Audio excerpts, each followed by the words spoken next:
All right, thank you all for being here. Thank you and welcome to our webinar, The Power of Body Language. So we know, and I just want to do a sound check, Penny. Sound good? Everything sounds good? All right. So we all know that we use our body language every minute of every day, and it is a very powerful tool in communication. It can be our friend and it can be our foe, which we're going to talk about in a few moments. So today's webinar is really about, how can we, it's sort of a high level introduction to body language and how that plays a role in your communication. But it's really powerful to learn how to recognize not only what your own body is message it's sending, but recognize the messages that others are sending to you as well. The words that come out of their mouth don't always coincide with their body language. So we're going to talk a little bit more about that.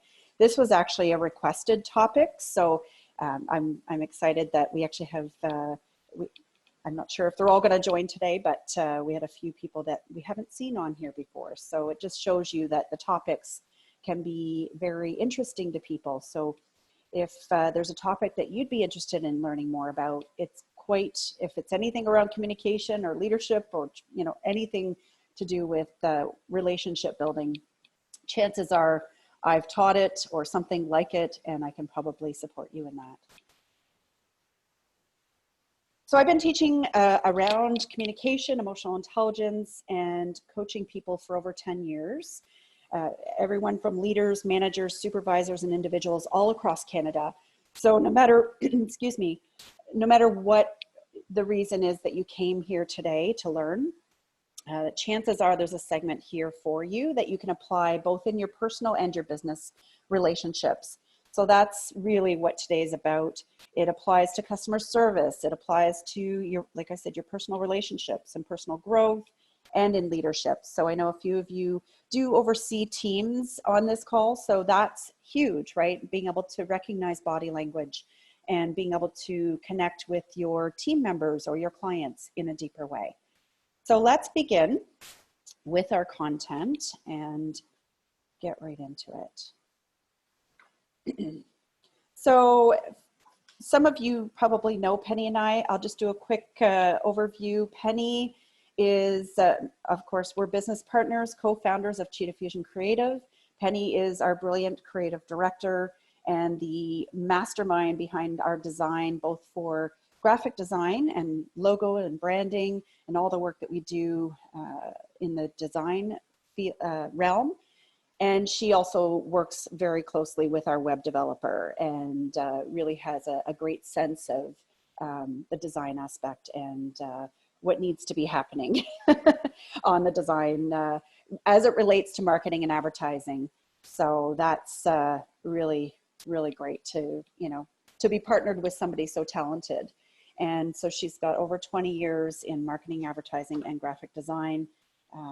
Spent a good chunk of her career actually at the Very Advanced. So learned a lot of the skills, and of course she's just talented, but learned a lot of the skills over her 15 years there. And then since has done, she had her own design business, as you know, Penny Michaud Designs, before Penny and I came together over 2 years ago now. We just passed our 2 years with Cheetah Fusion, so that's really exciting. My background, of course, is corporate training and leadership development and coaching. And so what I bring to the table is the business development side of things. I'm the director of business development at Cheetah Fusion. And why we're doing all these learnings is to give our audience, give potential clients or people that we know in our business community, sort of a different side of learning and growing, and not so much focused on marketing, which we do webinars on that as well, those aspects of design and marketing. But we thought it might be interesting to bring the other side of business, relationship building, customer service related topics, body language, communication, emotional intelligence. So I've spent over 10 years, like I said, in that training and coaching and in different modalities around communication. So it's my passion. I absolutely love it. I could talk for hours, on anything around communication and anything to do with personal growth. I've done my share of growing and learning over the years as well. And I just really, really want to share my knowledge and what I've learned over the years. In our short time together, we're going to scratch the surface of this topic, but I hope that you'll have some great takeaways that you can apply on your day-to-day. And certainly we're not in person right now, but one of the reasons this came up is how do we recognize body language on a webinar, in one-on-one on a client call over Zoom when we can't be in person. There is so much that we can pay attention to. So I hope we can give you some tips and best practices and things to pay attention to that you might not otherwise have been aware of. And if you are, and it's more about, we can see ourselves on Zoom. So that's the other side of this is, do we have our poker face on, or are we displaying all our emotions and all our, questions? I encourage you to shift our maybe a feeling of, I'm not sure what they're saying, to one of curiosity. When we're in that place of curiosity, it causes us to ask questions, and that takes us to a different place emotionally. Our facial expressions, our body language, we're leaning in. It just brings us to a different level of communication. So those are the kinds of things we're going to cover off today. So the webinar here today, and some of the specific things we're going to be looking at are, interpreting body language, why it's important, what's the purpose, how to interpret it, some of the basic body language movements and some of the things that are going on, head positions, eyes, and all of that. Want to give you an opportunity to explore some of your own body language. Start to have some self-awareness around what you're communicating. And of course, we're going to wrap up with some techniques for building rapport and relationships, or strengthening some of the relationships. Or, when we're at a networking, even if it's virtual, we can get a real sense of whether somebody is engaged with us or not. So that's really the key today, is that we want to be tapping into some of that knowledge and some of that inner stuff that's happening, both for ourselves and for the other person. So that's where we're headed today, and we'll of course do a Q&A at the end. So I want to kind of start with, communicating with body language. We're always communicating with our bodies. We can say absolutely nothing, and something will be happening for the other person you're communicating, you're transmitting information moment to moment. So whether it's how your head is turned, whether it's how you're leaning in, if you're sitting back, if your eyes are sort of in a certain, have a certain look to them, if you're closing your eyes, what is going on for you? Those are all the kinds of things that we're transmitting. And, at an energetic level, and some of you have some energy work that you have been exposed to or are aware of. If you've done any energy work, we know that a lot of the times we can feel somebody else's energy, especially if we're very intuitive bodies or people. And so we can feel energy from other people. But today's about recognizing some of the signs or signals that people are giving us, some of the cues, in case you know yourself that you're not as intuitive as say someone else. But we don't know, the other person might be very intuitive. And sometimes we'll see someone demonstrating that much more empathy, or they may ask more questions, or they may go into more of a listening, because maybe they recognize there's some nervousness on your part, or vice versa. If you recognize that somebody's not feeling as comfortable, we may get to a place where we're really, more in a listening. We may ask more questions. We may calm our tone. We may get quieter. So those are the kinds of things that we're communicating verbally and non-verbally. Interestingly, verbal communication makes up only about 7%. And I know some people would argue that, but it's what is perceived or understood. So that's the key here. Everything else that's going on is nonverbal. It's our tone, it's our body language, it's how we're, how distant we are from somebody.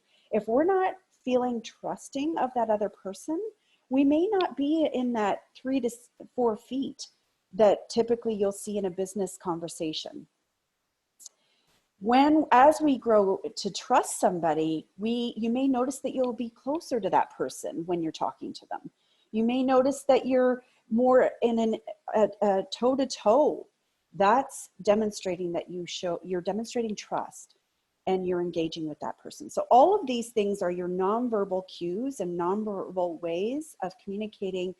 I trust you. I like you. I'm getting to know you and I'm learning about you. And this is important that it's almost like creating that nonverbal bond, right? We're creating that anytime. And I love this quote. Martha Graham says, "The body never lies." So you can be saying, yeah, I'm not nervous. I'm fine. I'm okay.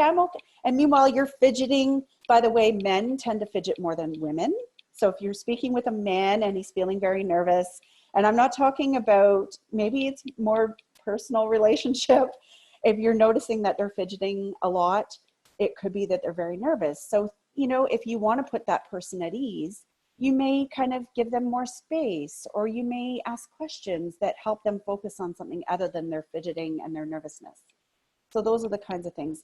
But men in general, and I'll kind of throw out the gender thing throughout, although it's not for everybody, men tend to fidget more so in conversation because they're less comfortable in close proximity with people they don't know as well. So if you're at a networking and you notice somebody's kind of stepping back, it doesn't necessarily mean they don't trust you or they don't want to engage with you. They may just need that sort of buffer to allow themselves to energetically be in the space, in the moment with you to talk. And likewise, some women will give space if they are talking to a male in a networking because it's just feeling a little bit more comfortable. So if you notice, if there's men in your life and they say, wow, every time I go to networking, people seem to sort of back up. It's like, well, honey, maybe you need to just give a little bit more space. Maybe there's not that comfort. So it's all that awareness piece. So again, our body doesn't lie. It gives off cues. We might be smiling and trying to put on a happy poker face. But our body will tell everything that it needs to say. And so being able to pick up on those things is absolutely crucial to being able to build strong relationships and rapport in a very positive way, and something that could be more long lasting.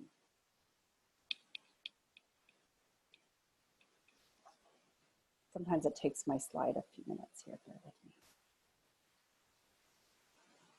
Oh.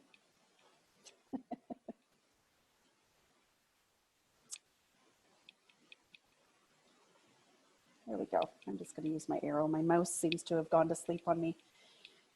So the next layer that I want to share with you is about, and again, drop your questions. If you have any questions along the way, drop your questions in the chat. We will get to them towards the end if we sort of keep the flow going, if that works for everyone. Body language, again, it does disclose all those true emotions that are going on. And that's one of the things that I think we struggle with most. Does everybody agree? We struggle with, my goodness, my emotions are written all over my face. I can feel myself going red because I'm feeling nervous. I'm at a networking. I don't know anybody. So you'll see, often you'll see people that maybe are looking a little shy in a networking group. If you are a person that's comfortable, you may want to approach that person very carefully. We don't want to, cause them to get more nervous, but we want to give them an opportunity to relax into a networking. And I'm talking about networking, but this is with anything. Same with if you're on a webinar and you're trying to engage with your audience. You want to sort of ease into it with some small talk and that kind of thing, because we recognize sometimes that not everybody's comfortable in a given space. So we want to make people comfortable, I think, for the most part. Will we agree? Give me a thumbs up. You want people to feel comfortable, a client, somebody new walking into your office if you have a bricks and mortar. Maybe you've met over the phone, or they've been referred to you as a client, and maybe they're that person that's not necessarily comfortable meeting somebody for the first time. So we want to make people as comfortable as possible. So some of the things that can happen is, you know, their honest feelings and emotions. You may see them clamming up. They may not want to open up right away. But their body's sort of saying to you, you know, they may be sitting very, you know, shoulders might be up around their ears. They may be sort of sitting very, if they're across from you or they're standing in front of you, they may be sort of rigid. And so some of the things that we can do is, you know, be aware of that ourselves, recognize our own body language, give space, and understand that they're feeling maybe a bit uncomfortable. And again, not everybody's, you know, going to approach you this way, but we can help people relax into conversation with you just by saying, oh, wow, do a little small talk and relax yourself. And we're going to talk about mirroring and matching in a little bit.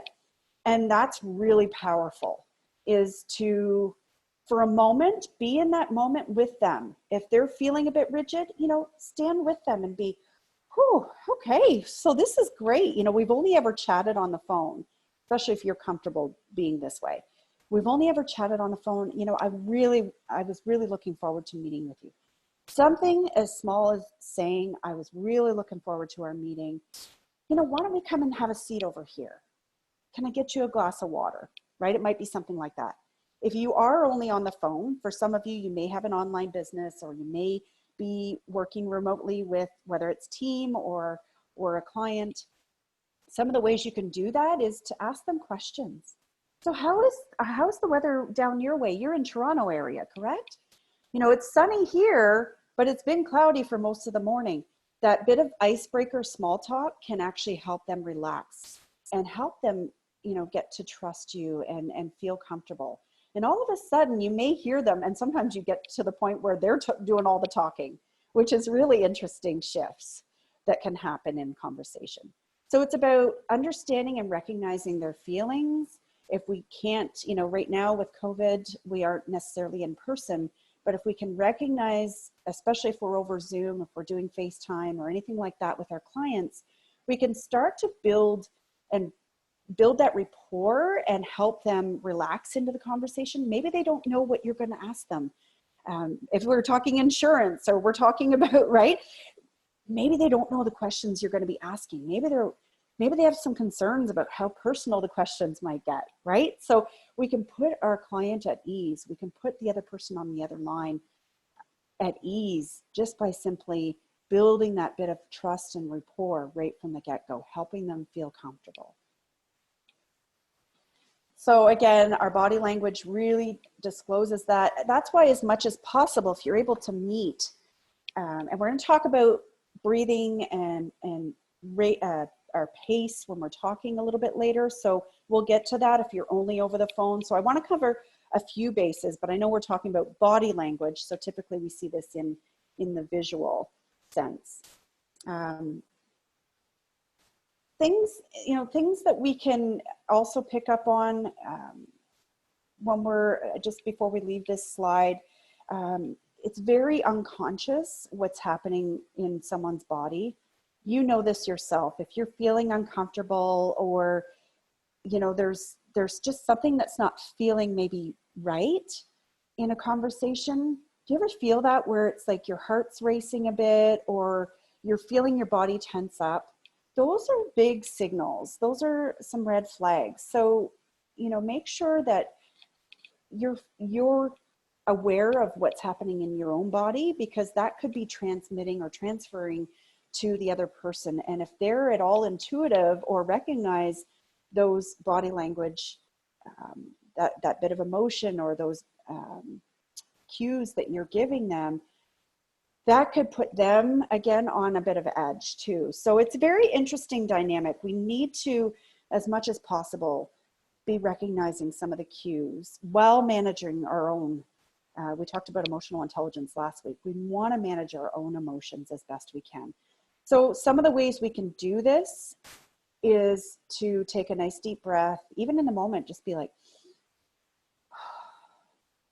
and immediately we know that our stress hormone, if you were on the webinar last week, that stress hormone cortisol is racing through our bodies, and chances are it's racing through the other person's body if they're feeling stress or pressure or a bit anxious. And so the second we can sort of take that deep breath, it can relax you, and sometimes that can transfer to the other person. So I just wanted to sort of say that as well. It's very unconscious what's happening.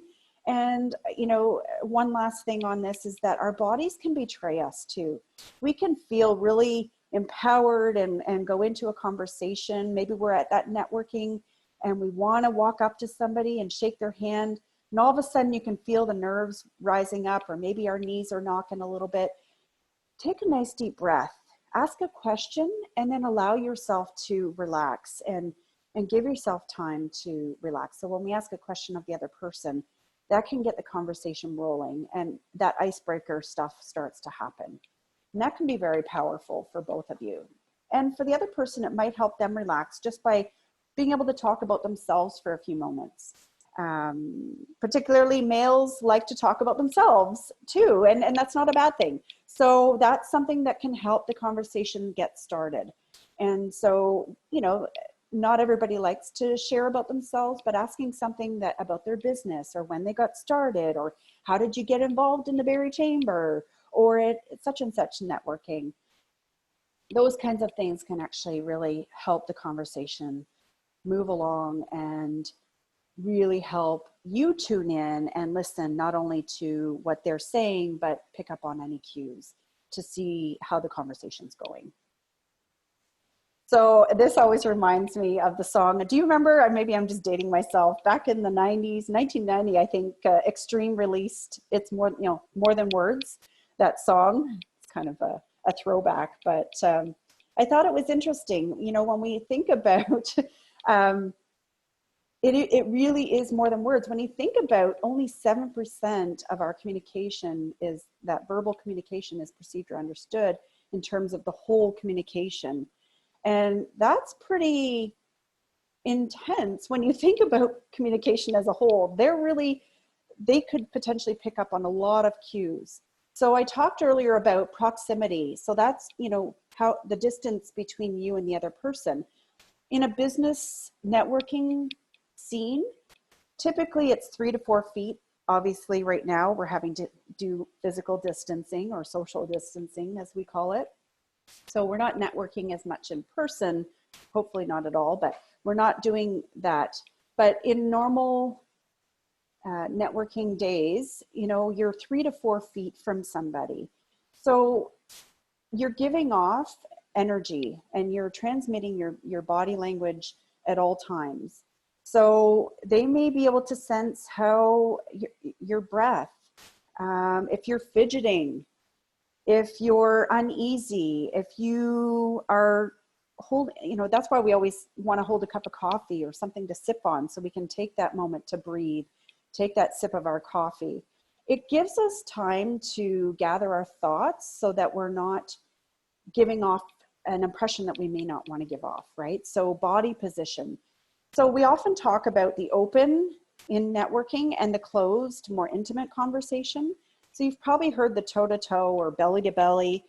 And that kind of conversation, when we turn our toes into somebody and we're maybe getting a little bit more deep in the conversation, asking about how long they've been in business, what got them started, you may see people turn their toes in. And now this is more of a, for lack of a better word, more of an intimate conversation. And from the outside, and I'm just going to dip into the networking do's and don'ts here for a moment. If you see that happening and you've got people shoulder to shoulder, belly to belly, or toe to toe, whatever way you want to call it in a networking, you're best not to approach that pair, those two people that are in conversation that way. So this is about recognizing communication, body language of other people. Even if you want to talk to one of those people, you're best to sort of hang back, maybe, you know, choose somebody else to talk to for a moment. Because if we break that rapport that they are building and connecting with each other, that can actually look quite bad on you. So we want to be cognizant of when people are really in that more intimate, where we say that belly to belly conversation. That's a time where you sort of step away and turn your attention to someone else. And so when we're talking about body position and proximity, you know, typically in that intimate conversation, if we kind of walk by and we're trying to make eye contact with them, it may break that rapport, and it can be risky. Not to say, now if they break rapport and they give you a wave and say, oh, you know, hi there, Heather, how you doing? I'll catch up with you in a few moments. If they break rapport, that's on them, and that's totally between that person and the other individual they're talking to. So I just wanted to put that out there because, again, we're giving off a certain feeling when we break rapport as well, and we'll get to that in a few moments. Facial expressions. So you know when somebody's engaged with you, their eyebrows are raised, their eyes are bright, they're smiling. They may not be grinning at you with big pearly whites, but they're probably smiling. You're probably noticing them nodding, and we'll get into head positions shortly. That's a really good sign that they're engaged. Maybe they've turned their toes into you now, and now you're in a truly engaged position. If not everybody's comfortable, I have touching there, and I go lightly on this because we have to be careful. Not everybody's comfortable. I'm a touchy-feely person, but I tend to leave that until I get to know somebody. And I just mean like an arm tap or a shoulder, a shake of their hands. Some people are really not there in the moment. So you really have to be cognizant of that. So I wanted to touch on that before we leave this particular slide. The breathing is the last point I want to make. And so your breathing, both yours and the other person, you may notice that their pace, their talking and their breathing picks up. Sometimes it's because they're energetic about what you're saying or what they're saying. Maybe you've asked them a question about their business and they've got a new project on the go or a new service that they're offering, and they get really energized, and you'll notice their pace and their breathing picks up, and that's really cool. And so if you can, and we're going to talk about matching later, but if you can sort of, be in that moment with them, maybe you're not breathing at the same rate, but recognize that. And maybe your body kind of rises up and you're excited for them if you're feeling it. So don't do it if it's not, but you may notice that about yourself, that you actually start to match and mirror them. And that's really exciting for the other person because they're sort of saying, wow, this is someone I actually want to get to know and I could potentially do business with. So being aware of all of these things, these 5 things, these are crucial pieces. Because, when we can make eye contact, when we can be in a body position that feels engaging and that now you've really connected with this person. Standing maybe a little bit closer as you get to learn more about them. Maybe it's 3 feet instead of that 4 feet back. You're going to give that person the impression that you want to get to know them. Now, be very honest with yourself if it's someone that you like or you're feeling like you could connect with them or do business with them. Be very honest with them because they'll read that. If you're sort of standing back and you've got kind of I'm not sure about this person, they're going to pick that up. So, be cognizant of that. And you know what? If you're not in that vibe with them, if you're not connecting with them, it's okay to say, so it was really great to meet you. Listen, I see someone I do have to chat with. It's okay to do it very carefully and very professionally, but it's okay to take yourself out of conversation. If maybe this person's just talking your ear off and maybe it's feeling a little bit too much and you're not really, maybe that later on, maybe they may be a totally different person. Could be their nerves, could be something else going on. But you can take yourself out of conversation, but there's a way to do that as well, right? So your body language can do it. So you can sort of step back and say, listen, this has been so great to meet you. Penny, I've really enjoyed talking to you. I do have to go and connect with somebody that I just saw. So I'm going to, and you can actually physically do it because the more you can use your body to communicate that, the more they're going to get the message like, okay, hopefully they can pick up on that cue that you need to step away. And then step away. Say, okay, great to meet you. I'm sure we'll see each other later. And take yourself right out and be very direct and very very firm and very, you know, you're setting boundaries. So we'll talk a little bit more about that shortly. How's my pace? Everybody okay? Give me a thumbs up. All right. And Penny, if there gets to be a lot of questions, let me know, because we can always take a pause. Just always wanting to get the flow and keep the flow going so that you get what you need from this. So we just talked about words and our body language and how it is more than words, actions. So more than body language, our actions speak louder than words. So a great quote by Maya Angelou: people will forget what you said, people will forget what you did, but they won't forget how you made them feel. I love this quote because it's so powerful. And so in this, pictured in this image here, you can see this gentleman looks a little confused. I think I'm supposed to be meeting with somebody. He's got looks like what looks like to be a business card. And the lady is pausing what she's doing and giving him a big bright smile. She hasn't turned her body. Notice she hasn't turned her body towards him, but he's clearly looking for some help or someone. So she's already showing him and demonstrating to him by her actions and her body language that she's willing to help. So, you know, this is another way when we're, whether it's at networking or we have someone walk into our store or our place of business, or maybe we're meeting somebody in a coffee shop. We want to be ready to step into that conversation, and we want to show the other person, especially if they're looking around looking for a particular person.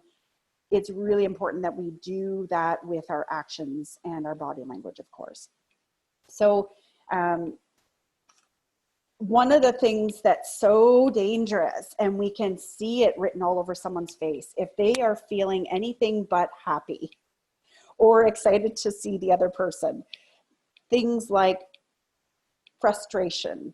Maybe she's just dropped something, and so she should not make eye contact with that gentleman. Or if she does, she should say, just give me one moment. I just had something happen here. I will be right with you. And sort of engage and then take themselves out, and don't try and carry on a conversation. Deal with what you need to deal with, because people will read your frustration. If she's trying to pick something up, or maybe something got knocked over and it's broken, and she's trying to have a conversation with this is a very sort of generic situation, but you get the idea. If she's trying to have a conversation with this person, trying to find the person that he's looking for, or perhaps it is her, he's going to feel frustrated. He's going to feel a little bit deceived in terms of how much she wants to help him. So be cognizant of that. If you haven't finished off that conversation or that situation that you've dealt with, maybe she knocked over a lamp and now she's got to pick it up, you know, just because she's in a furniture store. It's going to take away from the overall experience for that gentleman if she tries to multitask and deal with the broken lamp and with him. The best thing that we can do is excuse ourselves, make sure he's comfortable somewhere, you know, have a seat. Sir, I will get someone to help you, or I will help you in a moment. That's a very generic, if you're in an office setting or in a store setting. If something happens, have you ever had the situation where you see your child calling you just as you're ready to put your phone away and put it on mute, and your child or your mother or your husband calls you and you're thinking, he knows I'm in a meeting, or they know I'm in a meeting, it must be an emergency. This is another example of our actions can speak louder than words. We can display what's going on for us all over. So, you know, we need to be very comfortable, but we also need to be very upfront with the other person. Listen, I just got a call from my son. I'm not sure if it's an emergency. Would you mind if? Otherwise, guess what's going to be written all over your face the whole time you're having a conversation with them. So these are things that we've all dealt with, but it is okay to excuse yourself and just, you know, ask permission and apologize. But they're not going to feel your presence if you're thinking about something else. So when we talk about our actions and our body language and how we can be perceived, you know, we can deceive somebody that we're actually giving them their full attention. when we've got something else playing on our mind. So be very upfront, be very cognizant of how the other person might feel, because that's huge for the other person. And you're better to deal with the situation, whether it's a broken lamp or a spill or maybe you saw another customer come in. These are all things that phone calls come in that you're not expecting. These are all things that we want to definitely deal with. Even if it's, let me just send a message to my son, is this urgent? If not, call your dad or something like that. But deal with it, handle it, because they're going to get that message. So, make sure your actions match your words. So this is going back to, if you're feeling that, chances are they're going to know something's on your mind. So take that time to be upfront with them, because they're going to be left with that impression, right? That's the other part of this, is we get 10 seconds to make a first impression. So our first impression of this young woman is that she's willing and able and wanting to help this gentleman. If something happens in the split second after that, it's about acknowledging and taking action. Very, very important.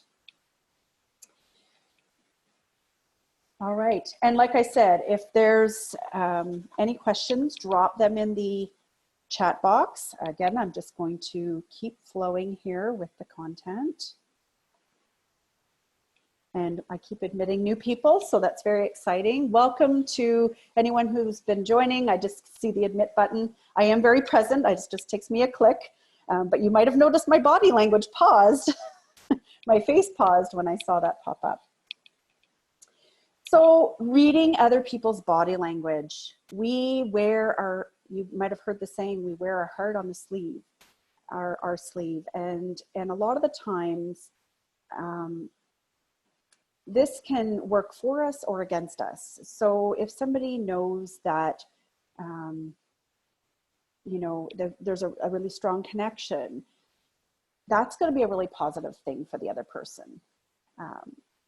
So we're going to get into this a little deeper, but, being able to read somebody else's body language is very, very powerful. But we want to make sure that we don't make assumptions as well. So one of the things that we always want to be doing is sort of, we're going to talk about mirroring and matching, but it's about checking in as well. So I talked earlier about asking questions, right? Because if we're reading body language, one of the things we often see is head positioning. So something that I find very fascinating, and this goes back to neuro-linguistic programming, so NLP, which some of you are very, very aware of and very knowledgeable about.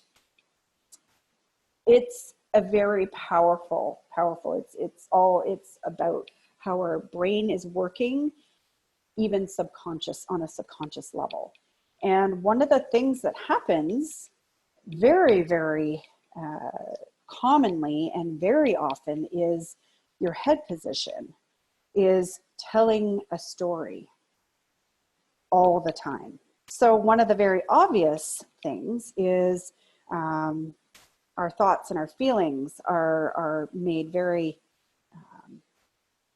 prevalent in these moments. So let's take a look at the different head positions. So when somebody is nodding, typically this will be someone who's agreeing with you. If they're really nodding, if they're doing one of these, which sometimes happens, if somebody's, saying, oh yes, I totally agree with you, Heather, you'll see the head nodding even quicker. So the quicker the pace, the more they're, yes, I agree. And they may even have that same knowledge or that same level of knowledge, something that you're sharing with a client. A slow nod might be a sign of interest, or it also may be a bit of a fake signal. So if they're nodding and they're doing one of these, they're like, and the eyes are giving a different message. We'll get into where the eye position is in a few moments. But when they're, if they're sort of nodding slowly, they might be like, okay, yeah, this is kind of cool. I'm understanding this. If their head is up, it's indicating I'm listening without bias. I think I talked about this on the emotional intelligence webinar. I started to touch on this. If they're up and they're sort of going, oh, okay, it's actually going into their memory or recalling information, or actually trying to put information into their memory if you're a very visual learner. But it also indicates listening without bias, which is kind of cool. If their head is down, so this gentleman that I have pictured here, I'd love to put all the different pictures, but I'm trying to demonstrate it. If somebody's sort of down with a bit of a furrowed brow, maybe they're looking at you with their eyes sort of looking up, and they don't have much of a smile on their face, it may indicate disinterest. And some people, their face just says something else, right? But typically this will indicate disinterest. Maybe they're not fully believing what you're saying. So be cognizant of that when you're talking to someone. If they're kind of doing one of these, or they could be curious, or they could be just tired. They could be feeling a bit weak. So you may say to them, because you want to check in before we assume, right? You may say to them, listen, you know what, can I get you a glass of water if you're in person with them? Or, looks like maybe that we have some questions going on here. So please, you know, and that's on a webinar, you may, if you can see your participants, you may say, so if you have a question or you're curious about something, because it could indicate either disinterest, or they may have a question or be curious about something, or they could just be tired, right? So it's always good to do a check-in, because we don't want to assume. If our head is tilted to the side, so I often see this on a webinar, it can signal confidence, or it could be, you know, just feeling like, this is very interesting. It could also signal superiority complex. So it's very interesting, and it's not, and it could be that person's like, yeah, you know what she's saying is true. I just learned about this, you know, I read a book about this, or something like that. So when I say feelings of superiority, it might be just you're agreeing, or you're just saying, yeah, you know what, I knew that. Chin up indicates defiance or confidence. So always good to check in with that too, because any of you with children, or even somebody, if you're having an argument with your partner, if they do one of these, typically it's because they're ready to, you know, maybe have an argument with you. But it could also be a sign of confidence. You know, we always say chin up, walk, you know, head held high. So we've been taught that over the years. So check in and say, have a question? You know, what are you curious about? Because they may want to debate something. So I see this particularly in my children. If they look up and they've got their chin up, and sometimes it's because they want to actually ask me a question, or say, you know what, Mom, I really want extra time on my device, or something like that. And I'll say, well, now's not a good time, right? With clients as well, we want to check in with that, because they could just be really enjoying conversation, and their chin's up, and they're really, but you know, in that good vibe with you. If you notice though that the eyes are squinting, or they're sort of looking around a lot, they're not really making a lot of eye contact, that can indicate that maybe they want to debate with you, or maybe they want to, so ask the question. Say, you know, I'm curious, you know, how's this resonating for you? Do you have any questions for me?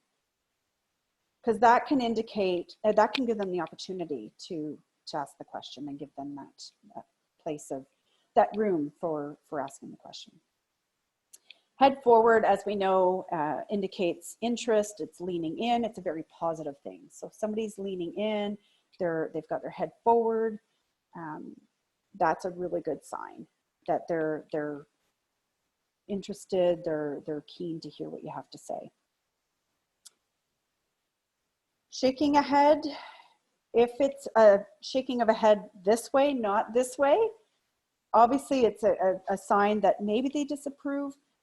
If they're doing like, no, that's a really strong indication. So it could be that you've maybe made a statement, and they're doing one of these. They don't want to maybe speak up in the moment because you're talking.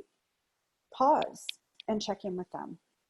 It seems like I don't know how many conversations I've been in, and this is about recognizing somebody's body language and their cues. I don't know how many times I've been in conversation and I'm doing like one of these, not to be mean or anything, but just like, oh, I don't think so.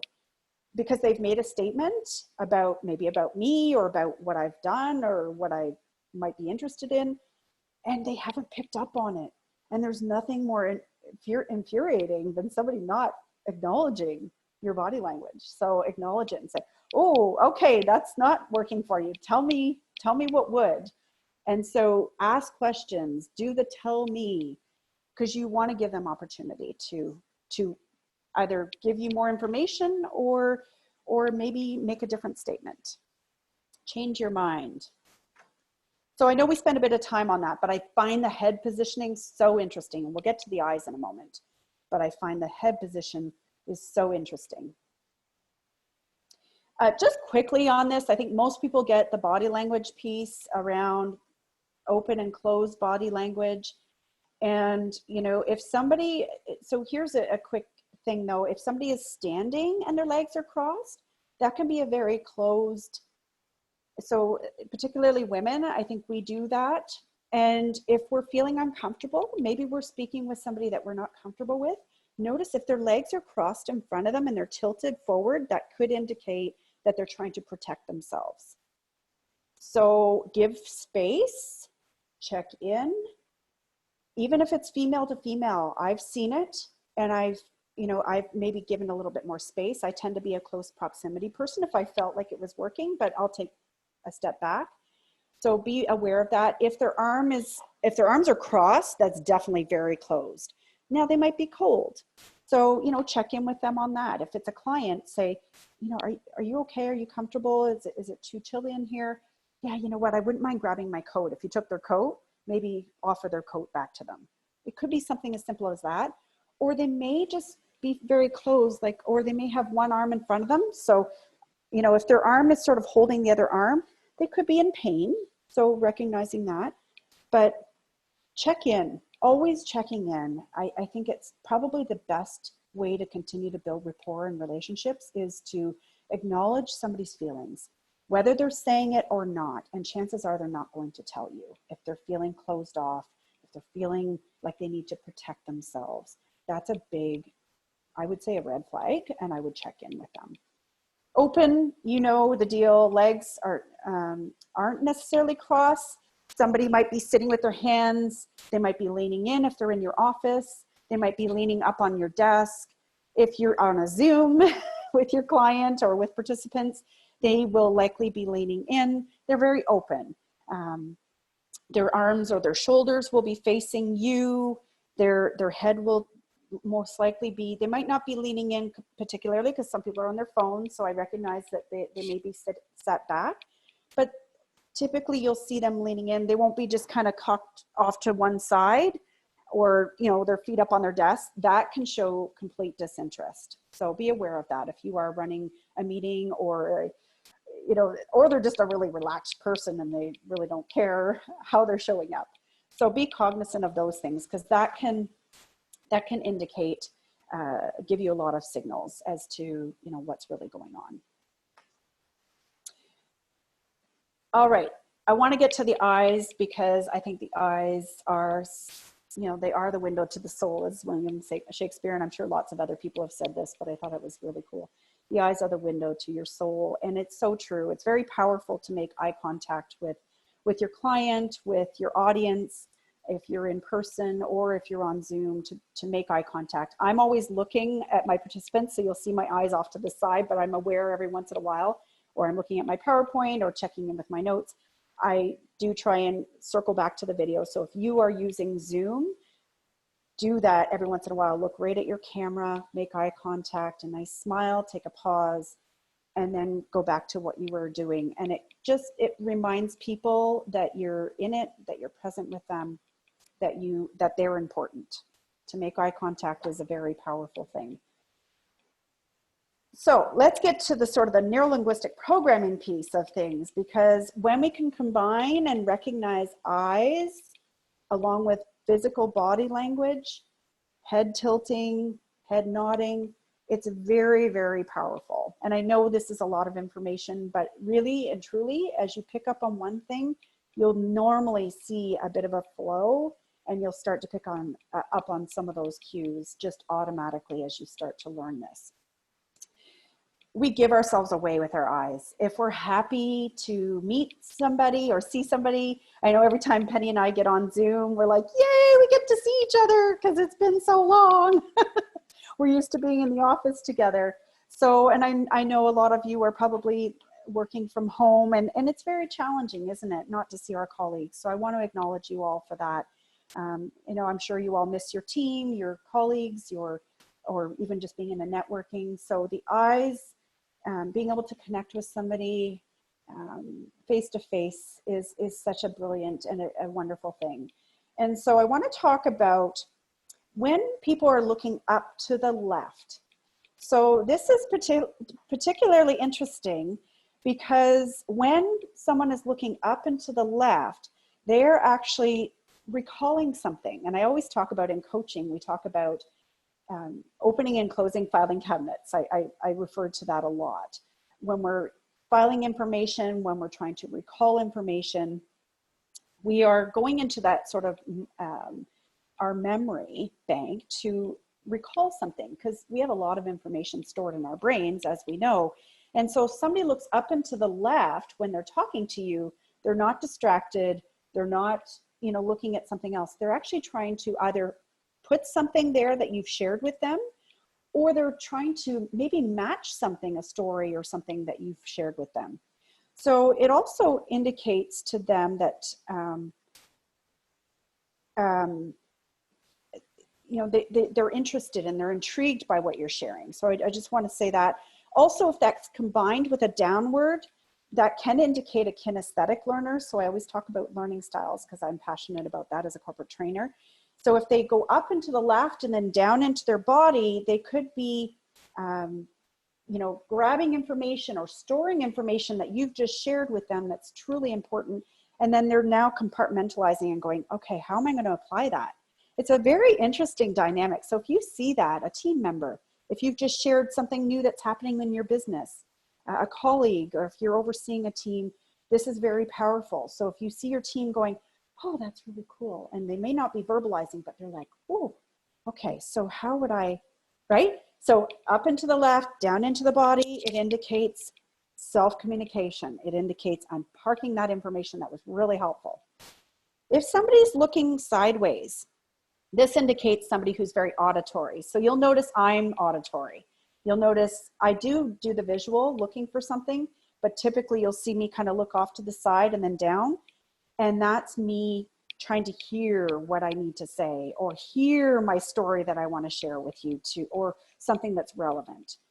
And so somebody that's going side to side is they're tapping into their imagination, particularly if they're going to the right. So this is my right. So if they're going off to the right, they're tapping into imagination. So they may be very auditory digital, which again is a learning style, but it's very powerful. They may be ready to share a story with you if you give them the opportunity that connects with what you're saying. Left is about memory. So if they're looking off to the left and they're looking to hear something in their memory bank. So it's very, very interesting. So side to side is typically they're going into their auditory memory and imagination. Looking to the right also can indicate imagination. So particularly if somebody goes, they're very highly visual. So the more you can give them visual, paint them a picture, use words like imagine, picture this, look over here, watch out for that. All that lingo that relates to them imagining, seeing something, visualizing. Somebody who is looking off to the right is truly, they're really trying to tap into their visual, especially if they go left, then right, they're truly visual. So they aren't scattered, they aren't distracted. If they're looking up and to the left, oh yeah, okay, yep, right, okay. And they actually will say the word right. They're indicating to you that you're correct or that you agree, but they're actually going and parking that information or trying to match it with something that they can recall later. Looking down a lot can indicate a bit of self-questioning. They could be lying, especially if you're asking them a question. If you get the sense that they won't make eye contact with you. So if they're lying, or they're not fully telling the truth, or they're not comfortable, you may see them sort of, shuffling their feet or fidgeting a little bit more. They're looking down. And I know we don't see this probably a lot, but maybe I know as a supervisor, I could pick up on those cues if they were uncomfortable. It wasn't necessarily that they were lying, but they weren't maybe able to communicate something to you because they were uncomfortable or they didn't feel confident. So again, it doesn't necessarily go to the lying, but they're not confident to share. That's an indication that you don't want to pressure them. You may want to draw things out a little bit. You may want to check in with them. So what would you feel comfortable sharing? Tell me in your own way. Instead of putting pressure on them to answer your question, tell me in your own way what's going on, right? So you can reframe, and that's a really great way to, again, pick up that rapport and try and connect with that person, especially if they're feeling uncomfortable or a little self-doubt happening. Direct eye contact, of course, is brilliant, right? The more we can have direct eye contact, we're sort of mirroring and matching, as we're going to talk about. It's very sincere. We can fully be feeling like we trust that person. We trust ourselves. We feel confident meeting with that person, connecting with that person. It's a really, really great thing. Of course, eye rolling is not great, as we can imagine. Eye rolling or widening eyes is a great indication that people are very interested, very keen to learn more. Or, wow, you just inspired me. Or, wow, that was really cool. I've never heard that before, or heard that said that way. I'm just cognizant of our time. And of course, it always goes so fast. Oh my gosh. All right, so let's move into body position. And I think we are a little bit, we've got a little bit more. Does anybody have to run away right at 1 here? I'm just realizing that went so fast. My apologies. If you do have to run, this is being recorded. I can send that to you. Just let us know. I thought I'd shorten this, Penny. There's just so much. So if you have to leave, please leave your questions. I will get to you, or I can pause and take questions if people have to leave. Penny, please let me know. I'll take a moment here to pause, and if people have to run. I've just got a few more things I'd like to share, if that's okay with everyone. Give me a thumbs up. I think Brittany was the only one. Brittany had to leave, and yeah. Okay, and you have to leave? Okay, that's fine. If you can stay, great. There's just so much on this topic, I guess, that I get running away with myself and the content. So if you have to leave, I apologize. I would love to touch base with you later on if you have questions or anything you want to go over together. All right, so communicating with power. So this is about, we've heard the power stance, we've heard body position. So this gentleman here is displaying, and women do it too. So I just happen to have a great image to show this and demonstrate this. A power stance is, he's got his hands in his pockets, which can indicate a powerful stance at a more relaxed level. So somebody who's very confident and competent. You may see this in a networking scene where they are very comfortable engaging with people. They're very smiley and very open. Somebody who is standing with their hands at their side and they've got their shoulders back, that's very much in their power. If you see someone sort of hunched over, or they've got one arm in front and they seem to be protecting themselves, or they have their phone in their hand, unless they're on a call with somebody, those kinds of things can indicate all kinds of signals that either they are confident and competent, or they may feel uneasy. So our body position, I think we talked about as well. you know, head held high, chin up, confident, smiling, all those things. Our facial expressions give away so much. Our eyes, you know, if we can make eye contact, powerful eye contact goes a long way. How we walk and stride into a room. How many of us love walking into a room full of people, right? Some of us love it, we live for it, and some of us are really uncomfortable. So if you see someone sort of sliding in and it's maybe someone you know, you may want to, you know, go over and slowly approach them and just check in with them and, you know, get them feeling comfortable. If it's someone who strides in and they're just ready to rock, we often see this, particularly in a networking, or somebody who's taking the stage, right? A speaker or a presenter. The best thing that you can do, it actually helps you energetically, but it gives the audience confidence that you're ready to rock, you're ready to stand in your power. So if we can be introduced, or you're taking the stage and we walk with a nice strong stride, that can indicate a really confident person. Even if inside you're feeling really anxious and nervous, even just doing that for yourself, take a nice deep breath, stride right up onto that stage or walk into that room with a lot of confidence, that speaks volumes to the people around you, and definitely somebody is going to notice. So, you know, next time you're in networking, somebody's going to pick up on that. They're going to potentially walk right over to you because you just gave them that, wow, that person's really confident and they're comfortable, and I bet you they know a lot of people in here, so I want to go and touch base with that person. So that's a great way to actually connect and try and engage with someone right away, especially if inside you're feeling uncomfortable. Take that stride in there, someone's going to walk over, and all of a sudden you're going to make that connection. A nice strong handshake. How many of you have shook somebody's hand and it's felt a little bit limp or weak? It's not always a great first impression. It's not going to throw them off completely, especially if you have a nice smile and you have a nice warm welcome. But the more we can give a nice firm handshake, no breaking hands or fingers, but a nice firm handshake, you know, hand slide right into the other person's hand. Nice strong handshake can be very, very powerful. And it can communicate you're confident, that you are there to do, you know, some networking, that you're there to present, whatever it is that you're doing.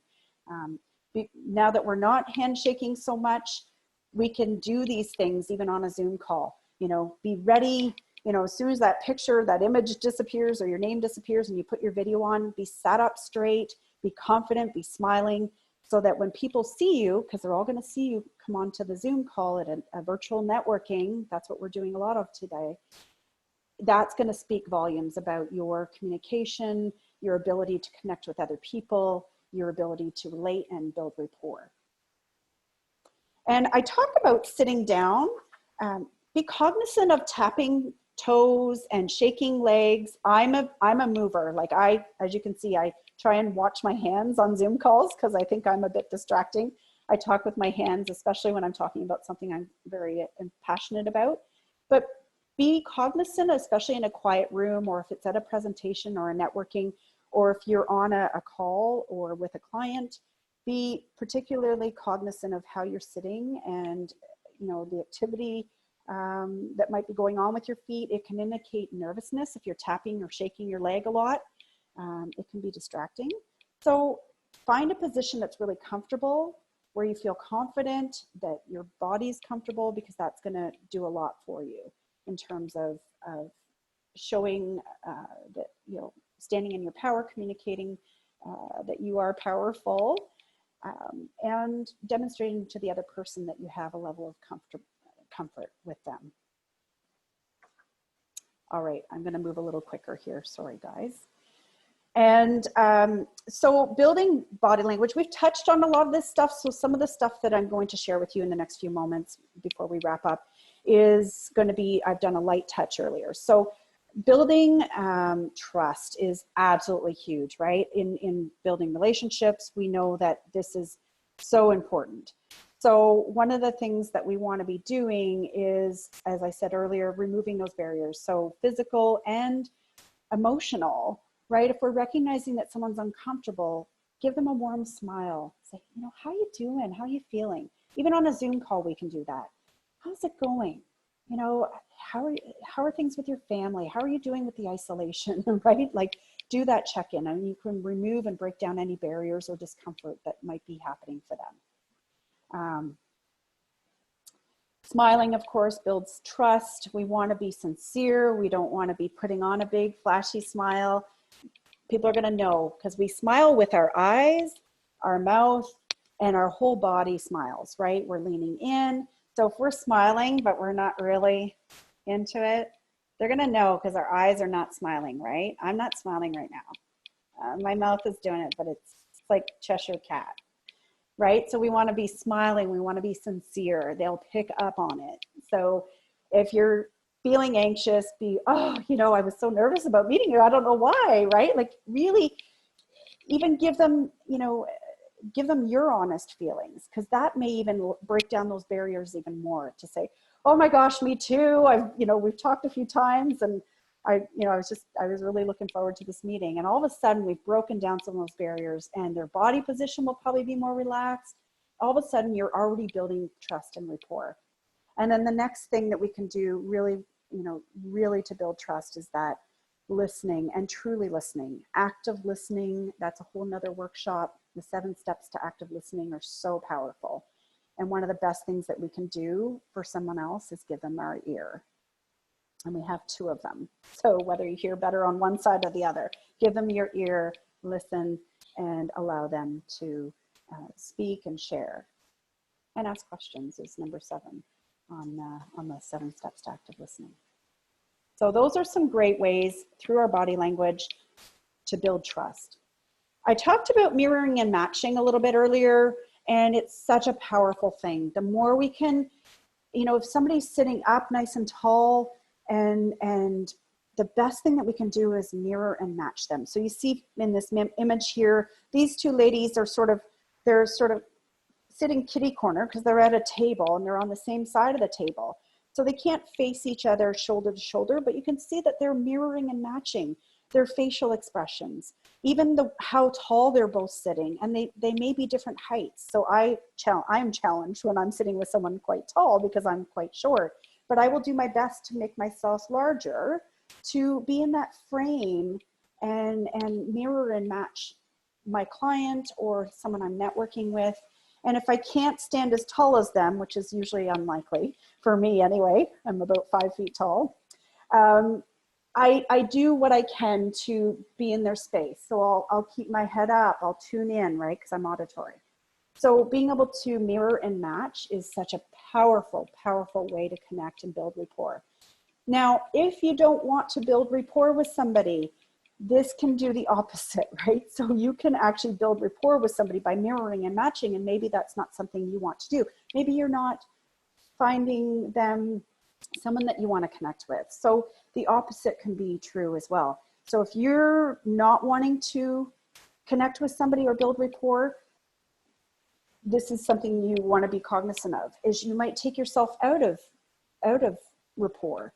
And like I said earlier in the webinar, you want to sort of excuse yourself, do it politely and professionally, but take yourself out of rapport, because it's such a powerful way to connect with somebody that if you're not being honest about it, they're going to pick up on it. So if you're trying to smile, again, they're going to pick up on these things. You're trying to make eye contact, but really you don't want to make eye contact, and you may even roll your eyes, and that's a really, really detrimental thing to do to someone, but I've seen it happen. I've seen it between 2 other people, and where you can tell there's a discomfort, and the best thing that you can do is take yourself out of rapport, stop the mirroring and matching. So the opposite is true if you don't want to connect with somebody.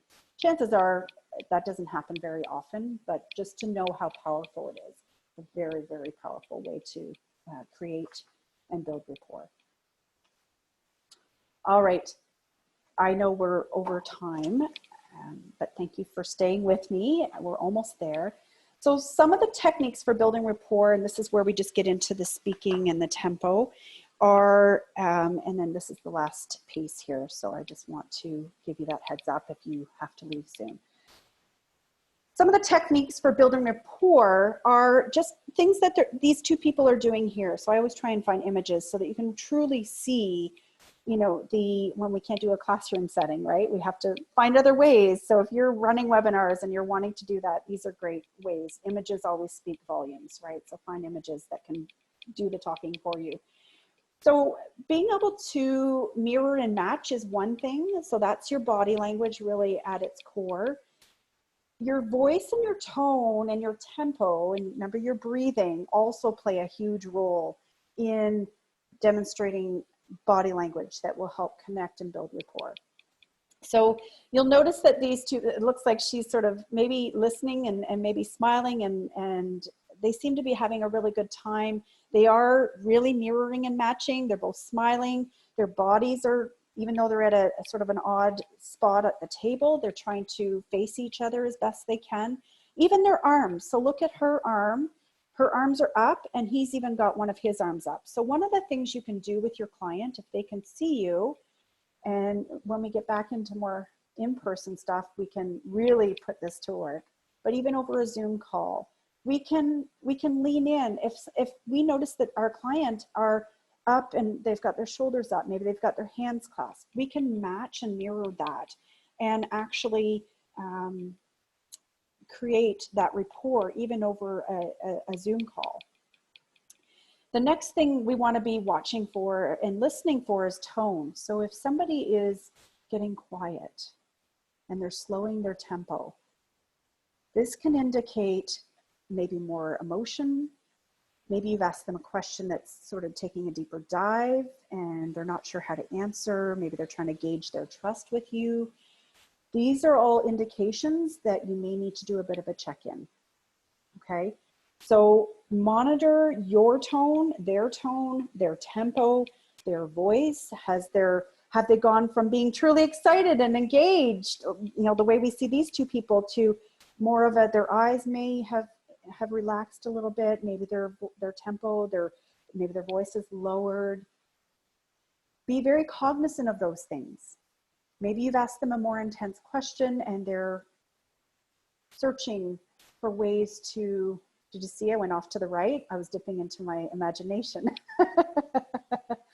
right? So, and my visual center, but I'm auditory, so auditory digital. So we are trying to connect and keep that rapport. You may say, oh, it sounds like, you know, we've really hit on something here. And I'm a coach, so this happens a lot.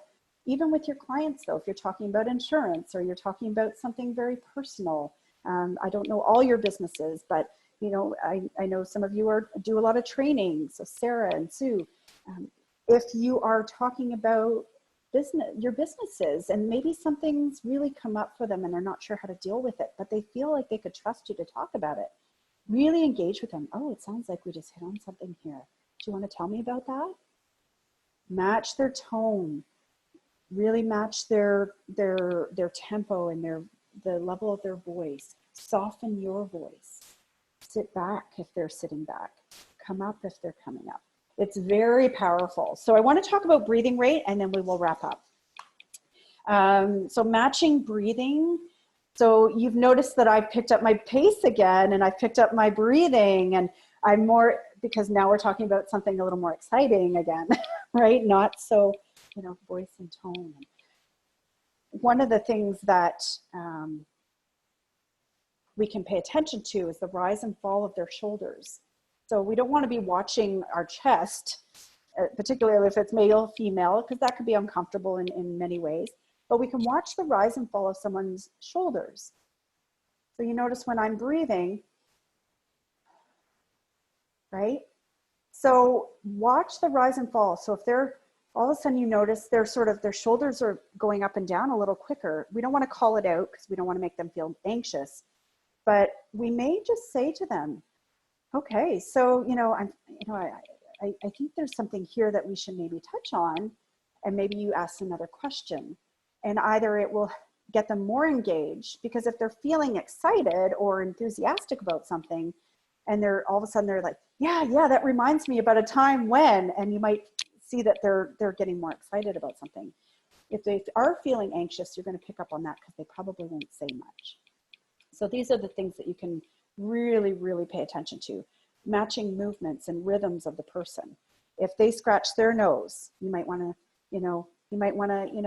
kind of drum your finger, not repeatedly, but just drum your finger. So matching their rhythm, or sigh, or do something in a positive way, but it matches something. So you keep this, it's almost like this rhythm that goes back and forth. And it's very, very powerful. Takes a little bit of practice, but if I notice that somebody is scratching their nose, or they sigh, or they kind of do one of these, it's like, oh yeah, this has been a great conversation. Listen, how are you for time? They might be worried about time. So check in, pick up on something. They may look at their watch, right? So that's a really strong indication that they may have to go. Yeah, you know what, I have to go. So pick up on those cues. The last thing I want to say is body posture. So if somebody is sitting up nice and tall, and all of a sudden maybe you see them sort of slouch down, be aware of what may just have occurred. So one of two things could be happening. Either they're feeling a little disengaged, so maybe you're talking too much, right? Or maybe you ask them a question and they're like, whew, I have to really think about that one. So settle back in with them, match and mirror, be cognizant of their body position, their body posture. It's giving you huge, huge indicators here. So set back in, and they're going to pick up on the fact that you did that, even subconsciously. And they'll say, okay, sorry, I just had a weird thought there. Remember, we tune out every 7 seconds.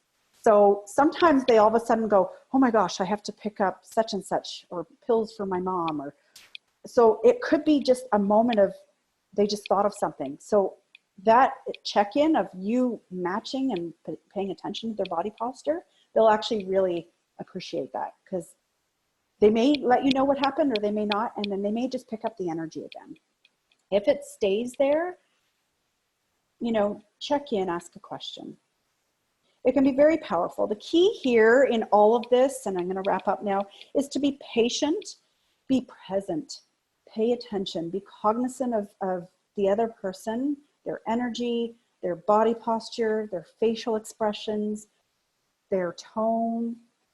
Everything is giving you a message. Very little of it is going to be verbal, because again, our bodies don't lie. Our bodies give away a lot of great information. And if we can recognize it, if we can, pick up on these cues, we are going to have a way better chance of building rapport and building lasting, long relationships, because we're going to recognize both within ourselves and within the other person how we're feeling and what's really going on. It's a very powerful gift to listen and tap into this and recognize the other person's feelings, emotions, and particularly, what's not being said. All right, so I know we've gone over, but I want to give people an opportunity to ask questions, share comments. Again, if you have to leave, I totally understand. This is being recorded. I do really appreciate those of you who joined us today, and I really want to give you an opportunity to ask questions. Oops, I don't want to go back. So I just want to open it up to questions. Penny, if you don't mind, if you're able to, are you able to feed me the questions? And then Yeah, for sure. There's one comment and one question. So okay. Sue just commented about the head position and it being sometimes related to camera angle and lighting, which I think is very, very appropriate for sure, especially, with the digital side of things for us right now, right? Yes, very much. And, depending on where our window is and stuff. Yes. And then Brittany had asked before she left about the